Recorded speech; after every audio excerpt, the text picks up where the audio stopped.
My name is Honorable Dr. Wilbur Otichilo. My name is Zena Bondati. My name is Edward Ngu. Moses Osia Mwanje. Rachel Shibalira. My name is Anthony Kioko. Gilbert Bor. Calvin Sonyangodero. My name is Dr. Charles Waturu, currently the director of the Horticulture Research Institute, which is based in Muranga. Biotechnology came to me by dint of being a farmer. I am a science journalist with the Nation Media Group, specifically NTV. I am a lawyer. I am the Chief Executive Officer of the Cereal Growers Association. I'm a member of parliament for Emuhaya constituency in Vihiga County. I'm a lecturer at the University of Nairobi, Department of Biochemistry. County Executive Committee member for Agriculture, Livestock and Fisheries, Busia County, Republic of Kenya. I've interacted with Ofab since 2012. Since the inception of the Kenyan Ofab, I have been there. From 2009 to date, I have been working very closely with the Ofab. Ofab Kenya was formed in 2006 as a collaborative initiative between the African Agricultural Technology Foundation and ISA AfriCenter. The AfriCenter provides the secretariat and the coordination of the activities. As first when it started, it was sort face-to-face with the public, say through luncheons or through the media, would be a way of interacting together and demystifying this biotechnology in respect of agriculture development, the small-scale farmers. Before Ofab Kenya started operating, there were many institutions that were working on different aspects of biotechnology, but there was no that interaction on one-on-one, the personalized interactions that would help stakeholders relieve themselves of the fears that they had of the technology, and the policymakers to get to interact one-on-one with the scientists, and the consumers also to get a platform where they could air their concerns about the technology and being addressed in real time. Before Ofab, most people didn't know really about biotechnology. I think before there was very little information on the ground. And you know, it would cut across from maybe registrators all the way to the common people, even some of the scientists. Previously, there was not much that brought people together. But this platform brought people from the industry, people from the universities, people from research, and generally from the farming community. And with that, there was that networking, even those people who are against the technology, because Ofab did not only bring in people who are supporting the technology. It also gave opportunity to those people who are against the technology to attend. And then that brought a better understanding of the technology, because we could listen to those people who are against and those who are for the technology.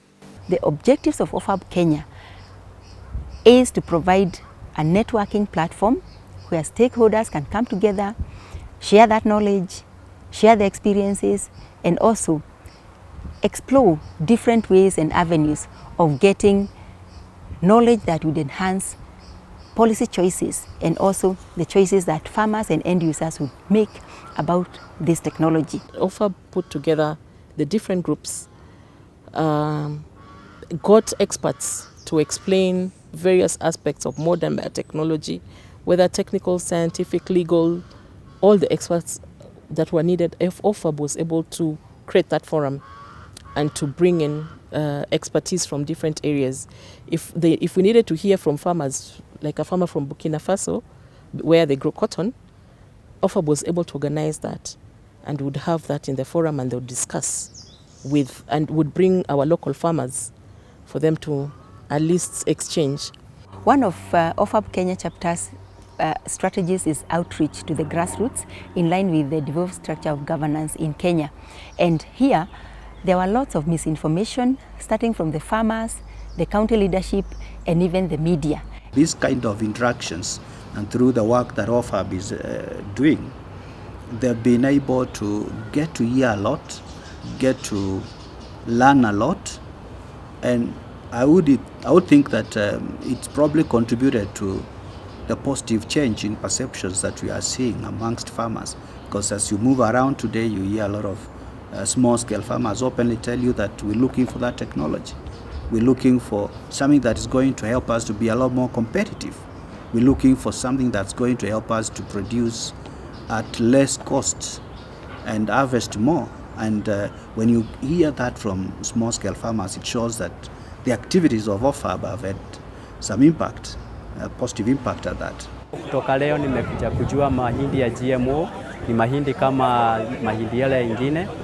Nimejua mpaka kwamba duniani kama South Africa watu wamekula GMO food for 17 years. Mimi nilikuwa nafikiria sisi ndio tunakuja kufanyiwa test na hizo mahindi. Sasa nimekuja kujua zimekuliwa na watu wengine, na kwa hivyo kutoka leo nimebadilisha my perception. Nita embrace GMO food mimi maize ikikuja hapa, na nitaanza kuzilima, nitazikula bila kuziogopa sasa. They came to a county where a function is organized. Actually, about two functions were organized with the farmers from Busia County, and they were sharing about BT cotton.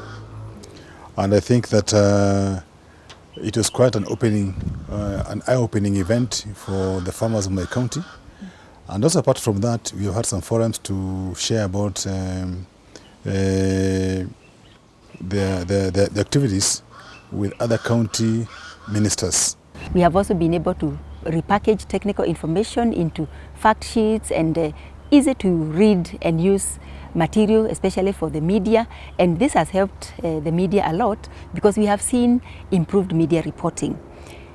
Another strategy that has been very successful is the Seeing is Believing study tours that have exposed different stakeholders to the capacities in the country, the products that are on research in different parts of the world, and even the farmers that are growing these crops. Ofab has had a chance to get access to members of parliament. They have come here, talked to parliament.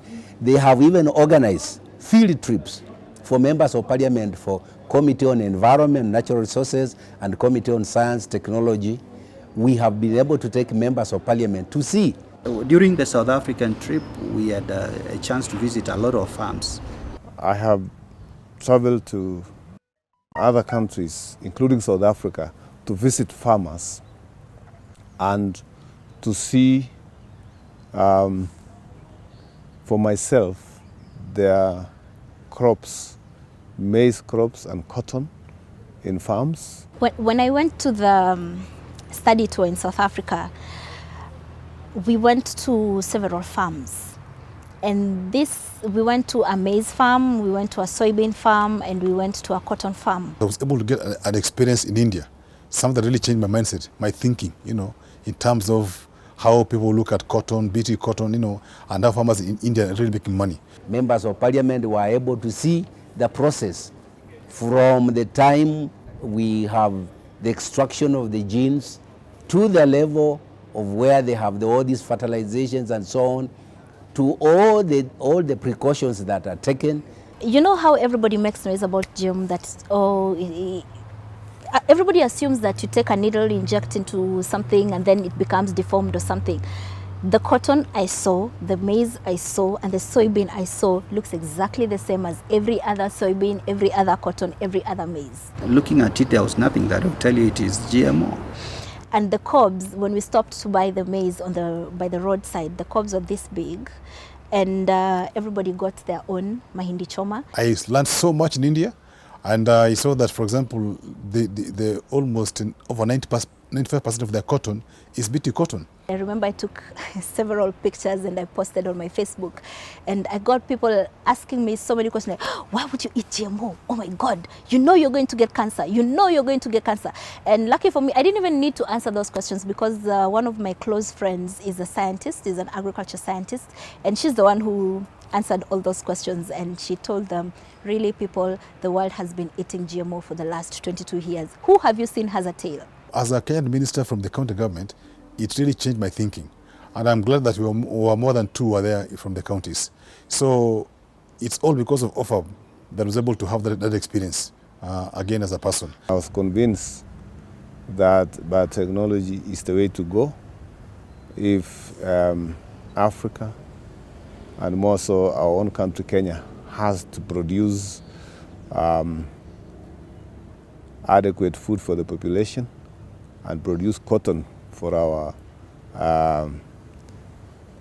ginneries and textile farms, which have collapsed. Majority of the members of parliament who are against GMO, quite a number of them now are advocates of GMO. Over the years, I can confidently say we have made tremendous achievements. Biotechnology has become a public policy agenda issue with a lot of interest from different stakeholders. Secondly, parliamentarians have become champions for the technology, where we had even some that were very negative, but now they have appreciated the knowledge that we have been able to share through this platform. Thirdly, the media are increasingly reporting more balanced articles, more accurate information is going out to the different stakeholders, and the farmers have strongly advocated for the need to access the technology based on the information and the experiences we have been able to share from the different corners of the world. I must really appreciate Ofab, first of all, for making me to get to know some of these technologies. Ofab has given me a lot of exposure. When we were discussing the bill, they gave us a lot of information.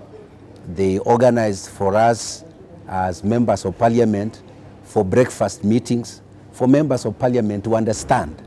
Ofab being able to organize this, I think, has helped even me as a drafter of law to know if I say, for example, let's put this in the law, when I don't know what it is I'm talking about, it makes it very abstract. Sometimes I can insist that yes, it has to be there, yet when you experience it, you'll find that it should not be as cumbersome as when you have not experienced it. It has enabled me to increase my network among my fellow scientists and even other people that we've met. We meet key people, especially when we go to the counties. So we are managed to make friends and even network. Ofab also helped me to meet my first employer. That is Dr. Maurice Polo of Sinoven Sector. We met at Ofab actually. Also, Ofab created a platform where I could meet my life mentor, Dr. Edwardina Ndine from Nakosti. And these two people have played a very critical role in my life. The other benefit I see is that I've been able, even from my own perspective as a scientist, to be able to also educate people about this technology. I think my mind is now more open than it was before I became a science journalist. I can now argue from the basis of knowledge as opposed to on the basis of I had someone say this, I had a politician say this. I can argue because I read it. I can argue because I have seen it. Personally, having been involved in biotechnology and practically testing some of these technologies, I can say confidently that I am a champion of biotechnology. And this is because I understand the technology. Looking into the future, what do we hope to do? Engagement of the youth is very important because we have learned one big lesson that Kenya has a youthful community that is looking out to be farmers, but they want to do smart farming. They don't want to use the old technologies. And so they urge us to give them more information and knowledge and experiences about this technology. Secondly, the new and emerging media platforms, like the social media, very, very important in passing messages easily, quickly, and to a large group of people. And it's also interactive. So farmers and other stakeholders ask questions and they're able to get responses in real time. Then thirdly, expanding the reach to those who have not been reached, because the interest has been immense. And so these people out there who are also eager to make informed decisions and choices are the ones that we are going to concentrate on so that they can also be able to get the evidence and then interrogate the technology so that they can be able to make that informed choice that they wish to make. For innovative agricultural technologies to reach the small-scale farmers in sub-Saharan Africa, we need an environment that favors all technologies so that a farmer gets choice. And we have seen a number of, in Kenya, Uganda, Tanzania, Nigeria, progress being made even through policy making at the parliamentary level. And that one, there is a need of keeping supporting it. And on that note, I want to thank the Bill and Melinda Gates Foundation that is funding this program.